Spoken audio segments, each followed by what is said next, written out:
Hi, I'm Richard Amato, Keller Williams Points North. I'm the operating partner, and I'm here with Craig Winters. Awesome. So, Craig, you got to be really nervous here. It's scary. It doing is. this. Yeah, it's really It horrifying. feels his lights are quite bright. So, how did you get into real estate, buddy? I bought my first house. I bought a house and I actually developed a relationship with the listing agent, and she became more of a friend, and we are still friends to this day. Wow, that's interesting. And let's go back. That's interesting. I'm hearing that a lot today. Most people got into it because they bought their first house. Why did you why would you choose real estate? Was it easy? Did you think it was easy? No. What was your thoughts?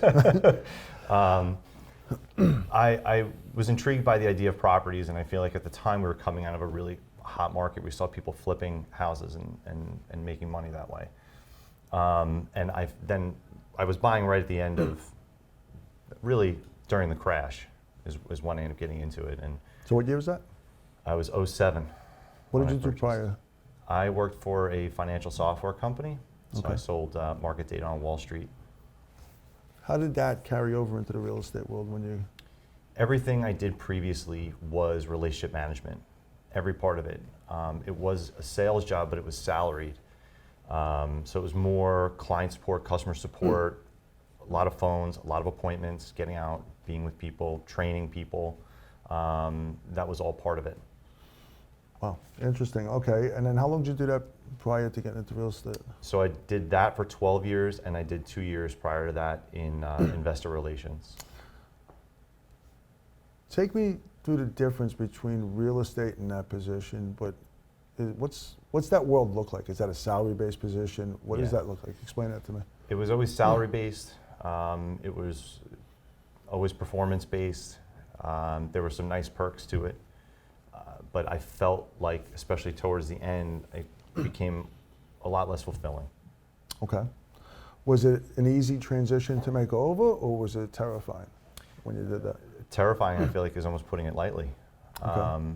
When I finally made my story kind of went that the listing agent who I befriended me, I asked her, had her over my house. I said, "What do you think? I'm thinking about this idea of getting into real estate. Am I crazy?" And she said, "Absolutely not." And she said, "You're going to be great at it. Don't worry, just do it." So I got my license by using a laptop on a train, and I made my phone a hotspot, and that's how I did my course and got licensed. Then when I was done, I was with her for a little bit, but she was really a solo agent. She made some great connections for me. It just wasn't really cutting it. It wasn't until I met my now partner that I was able to go full time, and that's really what I wanted, and I wasn't getting that from where I was previously. Where was the first spot? I was at Douglas Elliman. Douglas Elliman. Okay. And then, so then you end up meeting your partner today. Yeah. Take me through that. What happened So from Douglas Elliman to? I was introduced to him through my brother-in-law, and who's now actually my other business partner, and we had a lot in common. We hit it off, and immediately we knew that we were going to be partners. And for me at the time, I knew I was really unfulfilled in where I was. I wanted to do real estate full time. 6 months later, I handed in my 2 weeks notice. Wow.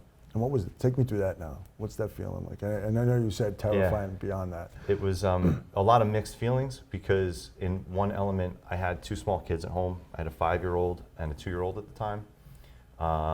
And I had a mortgage, I had all these other things. And it was really terrifying. It was terrifying. But at the same time, I felt like I had made the right decision, and I knew I was heading in the right path. And it was going to be hard, but I was going to grow through it. So again, this is going to be going off a little track here. Take me through that. That's, again, terrifying, all of that. Is that a family decision you're making? Is it just you making it? I'm pretty sure it's a family decision. Yeah. How did they feel about that? What was their mindset? 100% behind you? Was there doubts? Are you like me, where you write a board and you do pros and cons and all of that? You know. There was a discussion of pros and cons, but I think I'm fortunate that my wife looked at me and she knew that I wasn't happy. Okay. With where I was and where things were going, and I felt like I wasn't seeing my kids enough in a way. I was commuting all the time. um, leaving early, coming home late, and it wasn't working for me.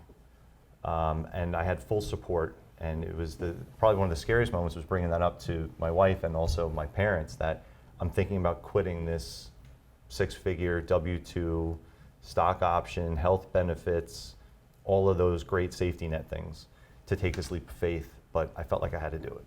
That's awesome. And silly question again, are you happy you did it? I am thrilled that I did it and wish almost that I did it sooner. And then how long did it take you to realize that it was the right move? It felt like the right move right away. I felt like I would get out of bed feeling nervous and scared, but something was pushing me to keep doing it. And that nervous feeling's a good feeling to have, right? I think it's what kept me motivated through the time of really building from zero to a business. That's awesome. Yeah, that's interesting. I would not buy a business unless I got that nervous feeling inside of me. Yeah. Believe it or not, if I don't have it, it's not the business. I agree. It's interesting that you went through that. So what positive impacts did real estate have on your life? Real estate is my life now. I was allowed to basically leave a place that I felt like I'd kind of maxed out what I could do and where it was and where it was going, and I didn't like where it was going, to really be in control of what I'm doing. And I feel like at the same time I'm growing other businesses that I feel like my kids could benefit from. So it's the more longevity, the more legacy piece. And I find that really exciting and fulfilling. Also still scary, but building and working with partners on investment properties and doing all those ancillary things have been extremely rewarding. Now, when you take me through these businesses that you're running, because it's not just real estate, it's all pertains to real estate, but you're doing so many other businesses, one of the investment properties. Are you running those, or are you just leveraging somebody else to do it? How does that look? And then you free up time to do your other businesses, and that's just passive income coming in. Take me through how that looks in your world. Yeah, so I'm very fortunate. I have two phenomenal partners that I would jump in front of a bus for.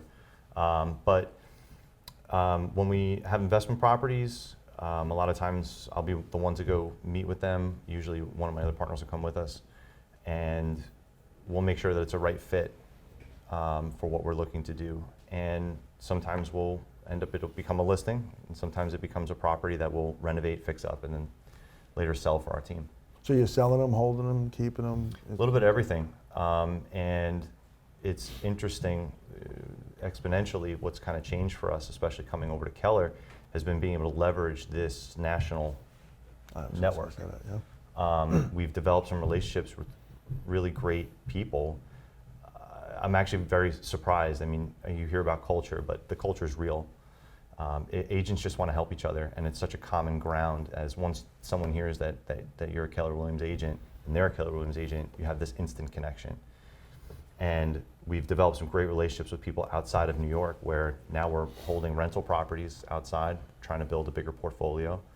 And we've been able to manage them through those agents, get tenants through those agents, renovate projects through those other agents, and we really kind of help each other. So you took it to the next level with really exploring Keller Williams to what it really has to offer, and you went to that level. That's pretty cool. That's really cool. And then, so what made you choose coming to Keller? I know I was part of Frank and all of that, but what made your mind say, okay, this is right for me? So when I partnered with Frank, he obviously had his own brokerage, and I loved that idea that we were this small boutique place. I felt like we could offer great client service, and that was where my background came from.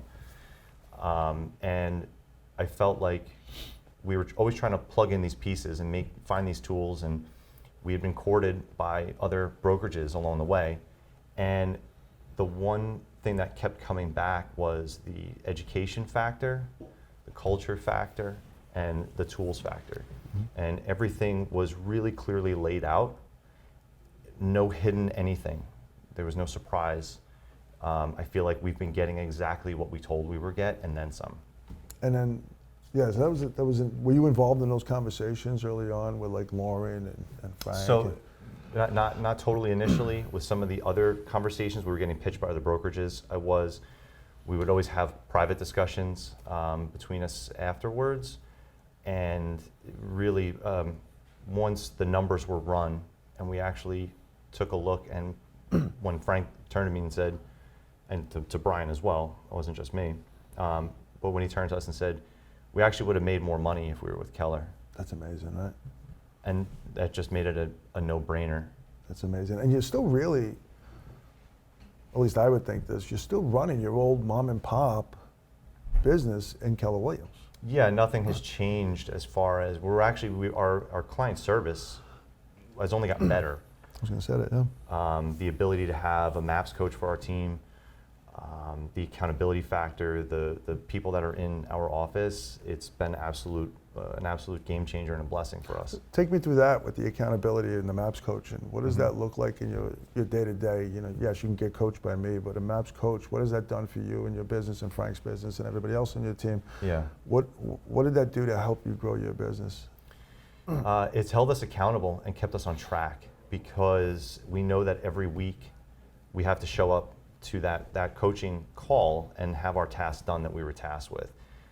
If something's not working, if we need that advice, if we need to make a change, a pivot in some sort of a way on what we're trying to do, we have that person to guide us through it, give us ideas, and push us and challenge us if we're not holding up our end of the deal. That accountability is priceless. That's awesome.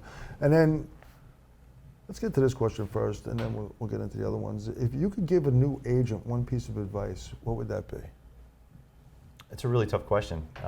Believe it or not, there's so much advice I want to give to someone who's new to the business. But I would say just be persistent in everything that you do. Okay. And getting into that question now, right? So you just took on another business that you're doing, right? And that's coaching. Yeah. How is that different from the real estate business? I feel like it's entirely different.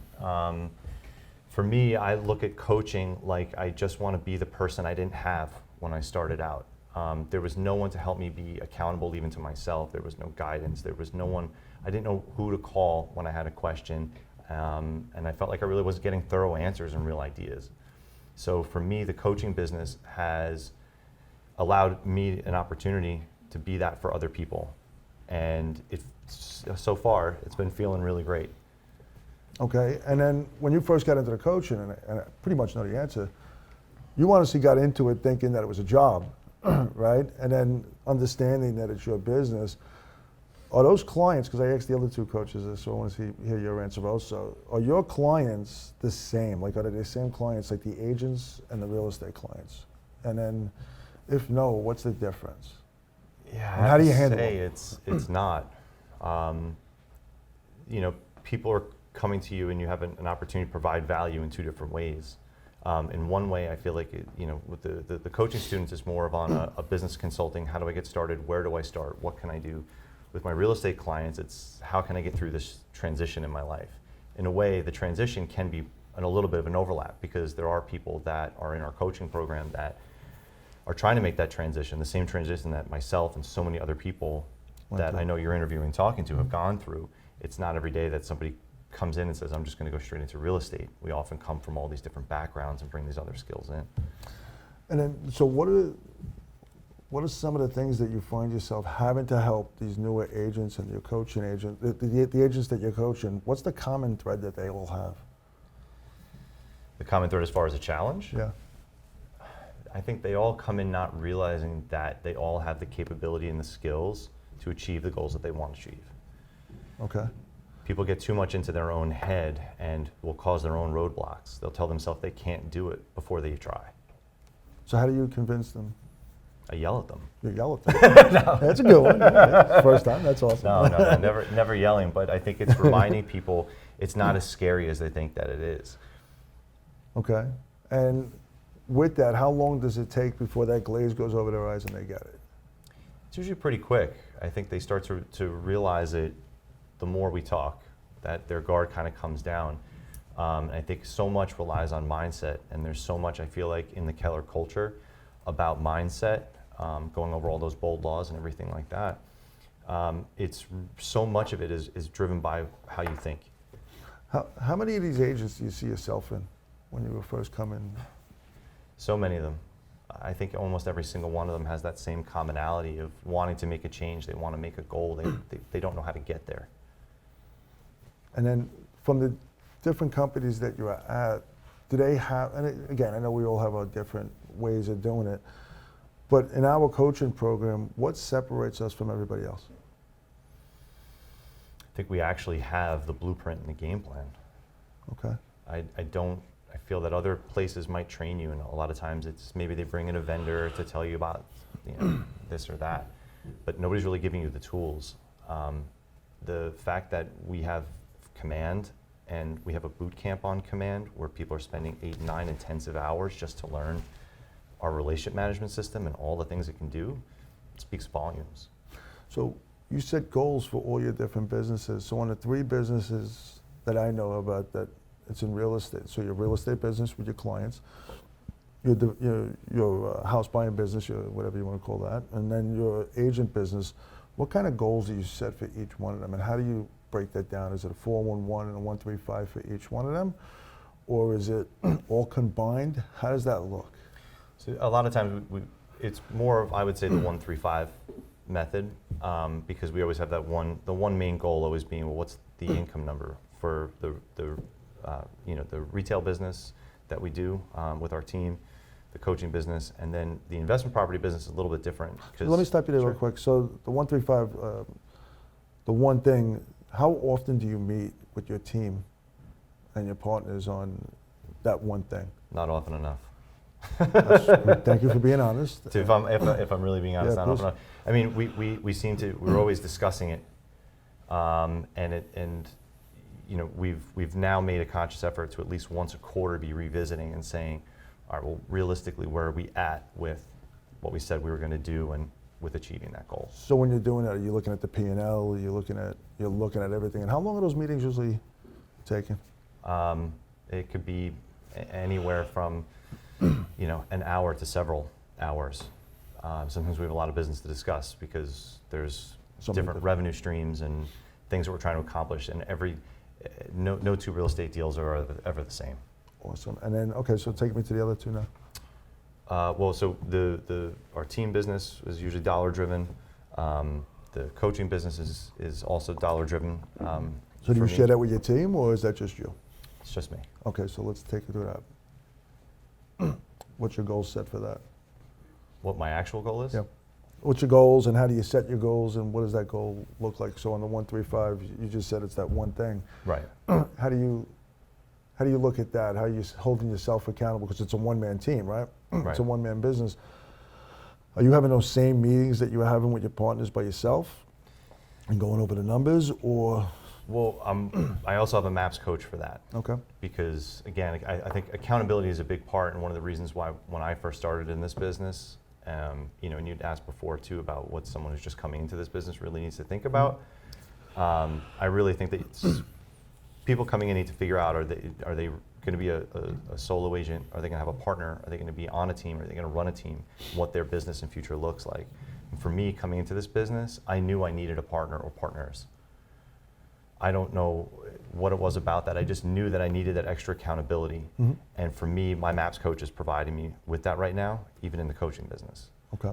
So I meet every week religiously with my MAPS coach to go over that, and then every now and then I get some time with you. And what is that like? Is that more just accountability? Is it mentorship? Is it therapy? It's all of that, actually. I would say all of it, because it's the accountability aspect, the goal setting aspect, and then when I'm struggling, even in my own, sometimes I'm only human. We all struggle with our mindset in one way or the other, So for me, it's keeping me in that the right mindset, pivoting if something isn't working or is working. What are we focusing on and why? So it's great to have that outside person essentially looking in and making sure I'm doing what I need to do for myself. Awesome. And then the third business? The investment property business. So we've changed things a little bit. It used to be, well, how many houses do we want to renovate? Because typically we renovate here locally, and then we hold outside of the area for multiple reasons. But we did set a goal for by the end of next year to have 100 doors. Oh, that's awesome. And then, so take me through those meetings. Are you including the outside agents, or no, just you guys? What I mean by that is when you're when you're looking at Buffalo, you're looking at you think you just bought something in Indiana. You said right, Indiana and all these different states. Are you including them in your meetings too? What you're looking for, and how does that work? Team members? Yeah, not team members, but just in general. Like, do you have your go-to people? And are you inviting them into your meetings, or is it just you and your partners, and then going out there and doing different meetings with these people, or how's that look? It's more the three of us deciding. One of us usually will hear about an opportunity through our network, because as much as we overlap, we do still run a little bit in separate circles. Talk to different people, and you never know what you hear and what you find, what you learn. So usually if somebody brings something to us, we'll discuss it, figure it out, and then go from there. So I bring you an opportunity in Indiana. What does that look like for you in your world? Because it's interesting to me, because that's what I'm looking to do too. I'm trying to bite off of you guys. The best thing is to do is copy somebody that's doing it right. You find something in Indiana. Does one of you fly there? All three of you fly there? Do none of you fly there? You're just looking at video? What does that look like? Take me through that. We've never seen the houses. You've never seen the houses? No. So the biggest thing that we've leveraged is that Keller network. Having this national, and who knows, one day maybe international scale to our business is huge for us. And really what we do is we find the top agents, the people that are doing what we want to do or what's missing from ourselves and from our team, and try to basically add them to our resource list and our team. So we usually network our way through the local office, and we've had just been super blessed with the people that have That's pretty cool. come into our circle in a way. So is your goal to own a property in each state? That's pretty cool. Like 100 doors, there's a lot of doors, right? In different places. So most of what we have right now is long-term rental, but we are getting into short-term rentals too, as a way for us. For us, real estate is life, right? Sure. So if we can have some short-term rental properties that we could take our kids to, our families, Sure. spend some time, whether even if it's together or on our own. That's really what we want to do. That's awesome. We see it more as a lifestyle type of play with that. How do you meet these agents from the other states? Like, what do you do to get in contact with them? How easy is it? How hard is it? Are you going to different events? Where are you meeting them? Frank's really kind of been the key person to take that responsibility, but a lot of it is talking to TLs in the other offices, talking to other ALC members in the other offices, finding out, for us rentals, who's either invested personally from that office, who's doing the property management, how are they running it, how many properties they have. So it's great to see when other people have that leadership, whether they're coaching, they're on the ALC, they're rainmakers on teams, or individuals who are high producing agents. If people are doing a lot of business, they must be doing something right. Awesome. And are you inviting them in on the deal too? Are you inviting other people in? And we haven't, not on the hold properties. On the flips, we have invited other people in. We've actually worked with other Keller agents that have invested money with us to do that. But for mainly, it's a business relationship. So they know that if we're buying a house through them, it's their commission to make. And if it's a long-term rental, it's going to be their dollars to make on that. They also have property management businesses. So it's their business to run the property management with, and we're just excited to have somebody who's a local expert, boots on the ground, who's going to really be on top of it. Wow, that's awesome. So one more question. Being Thanksgiving is right around the corner, what are you grateful for most this year? The number one word that comes to my mind when I hear that is opportunities. I feel like this year we've had so many great different opportunities come our way with different businesses, different properties, different people. So it's definitely the opportunities to just grow. Awesome.